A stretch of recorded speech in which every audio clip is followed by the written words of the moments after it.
या घटनेमध्ये 5 मित्रांचे मृतदेह एकत्र जाळण्यात आलेले आहेत। तर अशी नक्की घटना काय घडली होती पहा। त्यापूर्वी तुम्ही चॅनलवर पहिल्यांदा आला असाल तर चॅनलला जरूर सबस्क्राइब करून घ्या। जर तुम्ही देवदर्शनाला जात असाल तर सांभाळून जा किंवा तिथे जाणं तुम्ही टाळलं पाहिजे, खास करून जिथे गर्दी असेल तिथे। 5 तरुणांच्या मृत्यूमुळे बडलिया शहर पूर्णपणे बंद ठेवलं। शहरातील लोकांनी बाजार बंद ठेवला, अंत्यसंस्काराला उपस्थिती दर्शवली। एकही चूल पेटली नव्हती। आता असं काय घडलं होतं पहा। गुरुवारी सकाळी हे मित्र महाकुंभात अंघोळीसाठी इको कारमधून निघाले, पण वाटेतच बसने धडक दिल्याने कारमधील सर्व मित्रांचा वेदनादायक मृत्यू झाला। शुक्रवारी सकाळी डुडू उपजिल्हा रुग्णालयात शवविच्छेदन केल्यानंतर सर्व मृतांचे मृतदेह मंडलगड विधानसभा मतदारसंघातील बडलियास आणि मुकुंदपुरे या त्यांच्या मूळ गावी आणण्यात आले।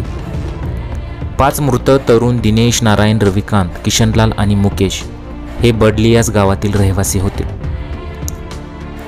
मुकुंदपुरामध्ये शोककुळ वातावरणात अंत्यसंस्कार करण्यात आले।